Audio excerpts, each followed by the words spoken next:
हिंदुस्तान का सपना world cup अपना इन एसोसिएशन विद प्रिंगल में आपका स्वागत है। मैं हूं अखिल, मेरे साथ है अंकिता मिश्रा और नीदरलैंड्स ने धमाका कर दिया है। नीदरलैंड्स ने एक बड़ा उलटफेर किया है, बांग्लादेश को हराया है 87 रनों से।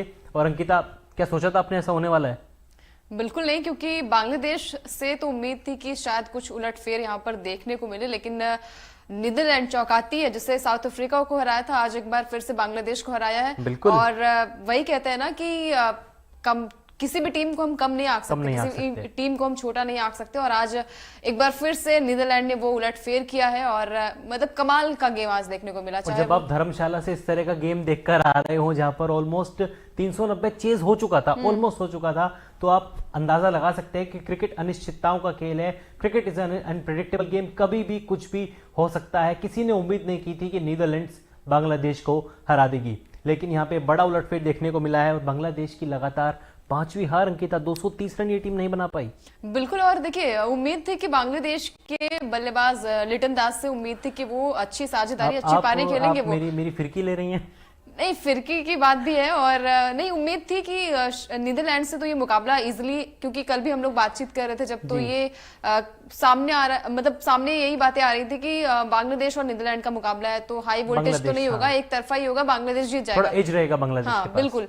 लेकिन आज तो मतलब बल्लेबाजी में भी कोई दमखम नहीं दिखा, गेंदबाजी में भी कोई दमखम नहीं दिखा। वो हम कहते हैं ना कि भले टीम से बाहर हो जाए, जैसे नीदरलैंड हम कह रहे हैं कि अभी भी पॉइंट्स टेबल पे 7वें 8वें नंबर पर है, लेकिन फिर भी वो जज्बा है, वो उम्मीद है टीम के लिए कि भाई एक बड़ा मैच जीतना है। और आज फिर से साउथ अफ्रीका से उलटफेर के बाद एक बार फिर से बांग्लादेश की टीम को हराया है 87 रनों से। बहुत बड़ा मार्जिन है, बहुत बड़ा मार्जिन है। और एक तरह से देखा जाए तो बांग्लादेश अपने होम ग्राउंड पर खेल रहा था, क्योंकि एडन गार्डन्स पे मैच था और काफी सारे बंगाली फैंस इस मैच को देखने आए थे, जो कि भारी तादाद में बांग्लादेश को सपोर्ट भी करते हैं। उसके बाद भी 230 रन का टारगेट था। और अंकिता, चौंकाने वाली बात यह भी है कि एडन गार्डन्स में चेज होता है, यहाँ पर हमने बड़े बड़े स्कोर चेज होते हुए देखा है। और नीदरलैंड्स की गेंदबाजी लेकिन इतनी शानदार रही है, उनके कप्तान स्कॉट एडवर्ड की कप्तानी इतनी शानदार रही है। द बॉस, द इंस्पिरेशन अगर नीदरलैंड्स के लिए कोई है तो वो स्कॉट एडवर्ड है। जिस तरीके से अपने गेंदबाजों को रोटेट करते हैं। और मिड इनिंग में मैंने चिराग से कहा था कि इस टीम के पास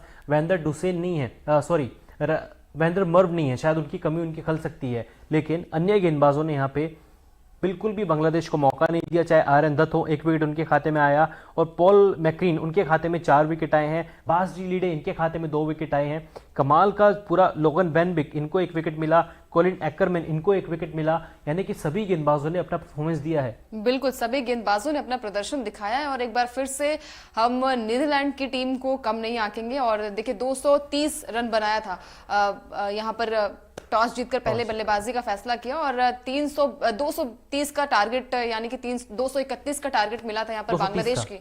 230 का टारगेट मिला था, बिल्कुल। और 230 का टारगेट मिला था, लेकिन उतना भी टारगेट, आप 200 का आंकड़ा भी नहीं पार कर पाते हो और पूरी टीम आपकी धराशायी हो जाती है। 200 छोड़िए, 150 भी नहीं बना पाई बांग्लादेश की टीम। 43वें ओवर में 142 पर टीम ढेर हो गई। किसी ने उम्मीद तक नहीं की थी, मैंने बिल्कुल उम्मीद नहीं की थी। मैंने हालांकि मिड शो में कहा था कि नीदरलैंड ये मैच जीत सकता है, थोड़ा फाइट शायद नीदरलैंड दे, लेकिन जीत भी सकता है। और यहाँ पे तो देखिए बात सच हो गई। लेकिन लिटन दास 12 गेंदे 3 रन, तंजीद हसन 16 गेंदे 15 रन, मेहदी हसन मिराज देख लीजिए 35 रन उनके बल्ले से निकले। सबसे ज्यादा पारी उन्हीं की थी, सबसे बड़ी पारी बांग्लादेश की ओर से। लेकिन शाकिबुल हसन, इनके ऊपर मैं क्या ही बात करूं अंकिता, 14 गेंदे 5 रन। वर्ल्ड कप चल रहा है, 2019 में शाकिबुल हसन थे, वर्ल्ड क्रिकेट को सरप्राइज कर दिया था। बांग्लादेश ने अच्छा परफॉर्मेंस नहीं किया, लेकिन शाकिबुल हसन ने एक बड़ा कदम उठाया था। उन्होंने कहा कि मैं नंबर 3 पे बैटिंग करूंगा, क्योंकि मैं चाहता हूं मैं बांग्लादेश को जिताऊं और मैं बांग्लादेश को जिता सकता हूं। ये उनकी वर्डिंग थी। इस वर्ल्ड कप में वो कप्तान है, तब भी खैर कप्तान थे, इस वर्ल्ड कप में कप्तान है। और हम देख रहे हैं नंबर 5-6 पे बैटिंग के लिए आते हैं। 5 मैचों में अंकिता 61 रन, औसत 15 से भी कम का है। शर्मनाक औसत है, बिल्कुल शर्मनाक औसत है। और जो प्रॉमिस किया था वो पूरा भी नहीं किया। और देखिए, मतलब बांग्लादेश की टीम एक ऐसी टीम हमने देखा है कि जो भारत को भी हरा चुकी है वनडे मैच में, और आज क्या हो गया समझ ही नहीं आया कि मतलब देखिए, गेंदबाजों की भी पिटाई हुई यहाँ पर अखिल। 229 आपने बनाने दिया, क्योंकि हमने देखा है कि इंडिया के जितने भी मैचेस हुए हैं बहुत ज्यादा हाई स्कोरिंग मुकाबला हुआ नहीं है। अगर हम अदर टीम्स की बात करें तो फिर भी बहुत ज्यादा यहाँ पर स्कोर बोर्ड पे स्कोर लग गए थे 229 बांग्लादेश के लिए, तो मेरे हिसाब से थोड़े से ज्यादा थे। लेकिन उम्मीद थी कि ये रन चेज हो जाएंगे, लेकिन इतनी भी ज्यादा उम्मीद नहीं थी कि भाई आप 143 या फिर 147 पे आप ढेर हो जाएंगे। और जब बात आती है कि इंटेंट दिखाने की, आपका जज्बा दिखाने की भाई कि यहाँ से हम अच्छी पारी के लिए, और नीदरलैंड की टीम के सामने आपको मतलब घुटने टेकने पड़े यहाँ पर, ना बल्लेबाजी अच्छी हुई ना गेंदबाजी अच्छी हुई, फील्डिंग भी हमने देखा कि वो रन छूट रहे थे वहां पर। तो ओवरऑल मैं कहूंगी कि टीम गेम है और यहाँ पर टीम ने वो गेम नहीं दिखाया। अच्छा, अगर आपसे जैसे अभी आपने हाल ही में क्रिकेट को इतना फोकस से कवर करना भी शुरू किया है, देखना भी शुरू किया है, 2007 से शाकिब उल हसन, मुशफिकुर रहीम क्रिकेट खेल रहे हैं, वर्ल्ड कप खेल रहे हैं, क्रिकेट तो क्या है पहले से खेल रहे हैं, ऑलमोस्ट 5-6 वर्ल्ड कप खेल चुके हैं, one day world cup, T20 world cup भी खेले हैं, टेस्ट चैंपियनशिप के मुकाबले खेले हैं, ICC चैंपियंस ट्रॉफी के मुकाबले खेले हैं, बड़े बड़े मुकाबले अंकिता खेले हैं उन्होंने। अगर आपसे कोई सवाल करे कि कोई इतने टाइम से खेलता हुआ आ रहा है, आप उम्मीद करेंगे ना, आप भले ही क्रिकेट कवर करें या ना करें, मैं क्रिकेट कवर करूं या ना करूं, लेकिन अगर कोई मुझसे कहेगा कि एक प्लेयर 2007 से खेल रहा है, मैं यही कहूंगा कि हाँ भाई वो सीनियर प्लेयर है और उसको जिम्मेदारी लेकर आगे आना चाहिए। इस टीम में उल्टा है, शाकिब उल हसन है, मुशफिकुर रहीम है, ये वही दो नाम है जिनके बारे में मैं बात कर रहा हूँ। 2007 से खेल रहे हैं, लेकिन कोई 5 रन बना रहा है, कोई 1 रन बना रहा है, किसी को स्टार्ट मिलता है तो 50 बनाता है, 50 को कन्वर्ट नहीं कर पाता, कोई 38 पे आउट हो जाता है। क्या मतलब? देखिए, आप कंपेयर कर रहे हैं उनका और रचिन रविंद्र को, देखिए जो कि मतलब वर्ल्ड कप पहला खेल रहे हैं वो। अगर नीदरलैंड की मैं बात करूं, चलिए यहाँ पर बांग्लादेश और नीदरलैंड की बात हो रही है, लेकिन आपने कहा ना कि शाकिब अल हसन की बात की, तो भाई यहाँ पर जब रचिन रविंद्र 23 साल का एक ऐसा बैट्समैन जो कि कमाल की बल्लेबाजी भी कर रहा है, कमाल की गेंदबाजी भी कर रहा है, और टीम को वो हर एक मैच में हमने देखा है कि भले वो टीम हार जाती है लेकिन एक हाई स्कोरिंग मुकाबला वहां पर देखने को मिलता है।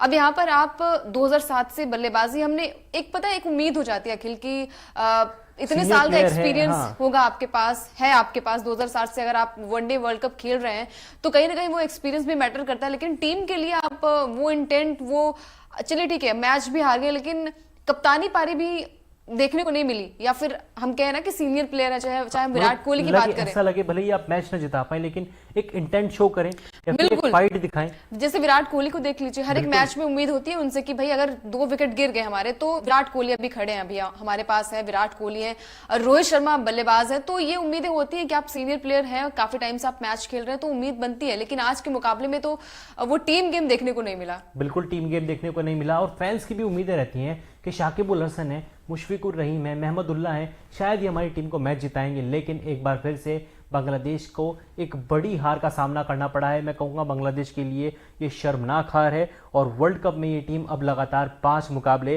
हार चुकी है। पॉइंट्स टेबल की अगर हम बात करें, 5 मुकाबले ये टीम हार चुकी है, 90 नंबर पर है और अब सेमीफाइनल की राह जो है वो बहुत ही ज्यादा मुश्किल हो चुकी है बांग्लादेश के लिए। बिल्कुल, बहुत क्या मुझे लगता है कि उम्मीद भी नहीं है, क्योंकि रन रेट भी मैटर करता है यहाँ पर। अगर आपके पॉइंट्स, चलिए ठीक है इक्वल पॉइंट्स अगर आपके हो गए, लेकिन फिर भी रन रेट मैटर करता है टॉप 4 में जाने के लिए। और यहाँ से तो चलिए इंग्लैंड तो सेमीफाइनल के रेस से बाहर ही हो गया है, अब बांग्लादेश की टीम पर भी तलवार लटक रही है, क्योंकि अभी पाकिस्तान से मुकाबला है, कई सारी टीमों से अभी मुकाबला वहां पर है। और जिस तरीके से अगर आप नीदरलैंड की टीम से नहीं जीत पा रहे, बड़े अंतर से आपने वो मैच को गंवाया है, तो उम्मीदें बहुत कम है कि आप सेमीफाइनल की तक भी पहुंच पाएंगे। और आने वाले मुकाबले भी तो बड़े हैं, आपको पाकिस्तान से खेलना है 31 अक्टूबर को, 6 नवंबर को आपको श्रीलंका के साथ 2-2 हाथ करने हैं, और फिर ऑस्ट्रेलिया।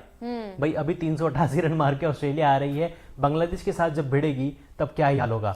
बिल्कुल, और जब हम कहते हैं ना कि जब तक उम्मीदें रहती है तब तक चीजें सही रहती हैं। अगर आपने चलिए लास्ट के मुकाबले में भी अगर ऑस्ट्रेलिया को हरा दिया, फिर भी मतलब आपके हाथ तो कुछ नहीं आया ना, आप लगातार सारे मैच हारते जा रहे हो। और उम्मीद थी कि आज के मुकाबले में बांग्लादेश कमबैक करेगी। हम सभी को लग रहा था चलिए ठीक है, नीदरलैंड की टीम उलटफेर के लिए जानी जाती है, साउथ अफ्रीका को जब हरा दिया, बड़ी टीम को हरा दिया, तो ये मन में था कि क्या पता यहाँ पे एक बड़ा उलटफेर देखने को मिले। लेकिन फिर भी वो उम्मीद नहीं थी कि आज के मुकाबले में बांग्लादेश की इतनी मतलब शर्मनाक हार हो गया खेल। बिल्कुल, तो आगे बढ़ते अपने पहले सेगमेंट की ओर। बिल्कुल, ओकिनावा इफेक्टिव प्लेयर। बिल्कुल, जैसे कि ओकिनावा जो है वो उसकी स्कूटी कॉस्ट इफेक्टिव होती है, मतलब अलग अलग कलर्स में आती है, और उसी तरीके से Okinawa effective player of the match भी आपके स्क्रीन पर अभी कुछ सेकंड बाद देखने को मिलेगा। आपको क्या लगता है यहाँ पर अखिल की किसे मिलना चाहिए? मुझे लगता है कि स्कॉट एडवर्ड, क्योंकि उन्होंने पारी भी अच्छी खेली और कप्तानी के तो मैं उनका फैन हो चुका हूँ, बहुत बड़ा फैन हो चुका हूँ। बिल्कुल, देखिए हर बार उन्होंने अपने आप को प्रूफ किया है, यही होती है कि एक कैप्टन पारी और देखिए कैप्टन अगर आपका नहीं चलता है ना तो टीम कहीं ना कहीं धराशायी पूरी होती टीम है। अपने कप्तान को देखती है कि यार वो किस तरीके का परफॉर्मेंस बिल्कुल, कर रहा है। देखिए 68 रन बनाए 89 बॉल पे और स्ट्राइक रेट इनका 56 माफ कीजिएगा 76 से भी अधिक का था।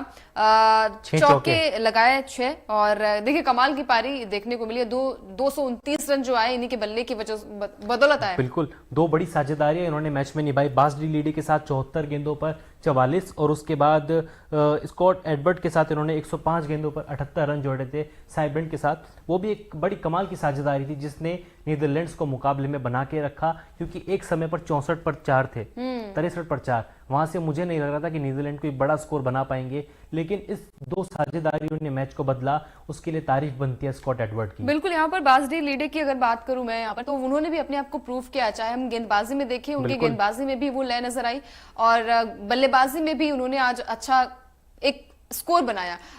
हम कहते हैं कि निचले क्रम पर आते हैं और फिनिशर का जो हम टैग देते हैं अखिल, तो इन पर फिट बैठता है। ये अगर ऑलराउंडर की मैं बात करूं तो बल्लेबाजी में भी कमाल करते हैं और गेंदबाजी में भी अच्छा प्रदर्शन करते हैं। और एक ऑलराउंडर ये होता है, अगर वो बल्ले से नहीं चल रहा है ना तो वो कोशिश करता है कि भरपाई करे अपनी गेंदबाजी से। बासडी लीडे ने इस टूर्नामेंट में वही किया है। जिस मैच में वो बल्ले से नहीं चले, गेंद से चले हैं, 2 विकेट की औसत बना के रखे, 2 विकेट आज भी उन्होंने लिए। और जब होता है गेंद से नहीं चलते हैं तो वो बल्ले से कोई ना कोई ऐसा चमत्कार या ऐसी पारी खेल देते हैं, कैमियो खेल देते हैं, जो नीदरलैंड्स के लिए बेनिफिशियल रहता है। आज भी देख लीजिए, उन्होंने अच्छी गेंदबाजी की, 2 विकेट उनके खाते में आए और यही टीम में एक ऑलराउंडर का रोल भी होता है। डेफिनेटली यही रोल होता है और हमने देखा है ना कि जिस टीम का अगर कैप्टन नहीं चल पाया है, हमने बहुत ऐसे देखे हैं मैचेस में, जैसे बाबर आजम को देख लीजिए, पाकिस्तान की टीम कि बाबर आजम का बल्ला नहीं चला है। उसी तरीके से हम शाकिब अल हसन की बात कर लें, उनका भी बल्ला नहीं चला है। ऑलराउंडर वो माने जाते हैं वो, लेकिन कुछ कमाल करके वो दिखाए उन्होंने। 5 मैचों में 61 रन है अंकिता, 2019 बहुत ही ज्यादा शर्मनाक। और बात ये भी है ना कि चलिए ठीक है, आप फॉर्म में नहीं हैं, लेकिन आप 20 टूर्नामेंट में बांग्लादेश चले जाते हैं, खबरें आती हैं सामने, रिपोर्ट्स आती हैं कि आप बांग्लादेश में ट्रेनिंग कर रहे हैं। मतलब आपका कप्तान बांग्लादेश में ट्रेनिंग कर रहा है अपने ट्रेनर के साथ और पूरी टीम यहाँ पर है। कप्तान अलग है, टीम यहाँ पर है, सोच वोच आप तालमेल कैसे बिठाएंगे? बिल्कुल, सोच की बात छोड़िए, मतलब आप यहाँ पर फिर अकेला चल रहे हैं, टीम को साथ में लेके नहीं चल रहे हैं। एकला चलो वाली बात इन पर ही फिट बैठती है। और देखिए मतलब हश्र क्या हुआ आपका कि भाई सारे मुकाबले आप हार रहे हैं और देखिए वही है ना कि उम्मीदें नहीं है। अब उम्मीद भी, जो छोटी सी उम्मीद थी आज के मैच के बाद की शायद ये पलड़ा जो है उनके सेमीफाइनल के लिए, बिल्कुल। लेकिन अब तो मैं बिल्कुल उम्मीदें नहीं की जाए इस टीम से तो बिल्कुल गलत नहीं होगा। 5 मैच लगातार बांग्लादेश हार चुका है, 6 में से एकमात्र मुकाबला जीता था अफगानिस्तान से, जो कि बांग्लादेश का पहला ही मैच था। जबकि नीदरलैंड्स, ये टीम ने बहुत अच्छा क्रिकेट खेला, इनकी ये दूसरी जीत है 6वें मुकाबले में। बिल्कुल, जैसे हमने बात की अखिल की, अफगानिस्तान की टीम में भी वो मतलब जज्बा दिखा हमने जीत का, कि वो भी अपने मुकाबले 2 मुकाबले जो जीत कर आई है ना, हाँ। वो बड़े अंतर से जीती और बड़ी बड़ी टीमों से जीत कर आई है। आप नीदरलैंड के सामने मतलब घुटने टेक दिए, आप 87 रनों से हार, ये जीत मतलब नीदरलैंड की टीम जीत गई, तो इससे बड़ी शर्मनाक हार कुछ नहीं हो सकती।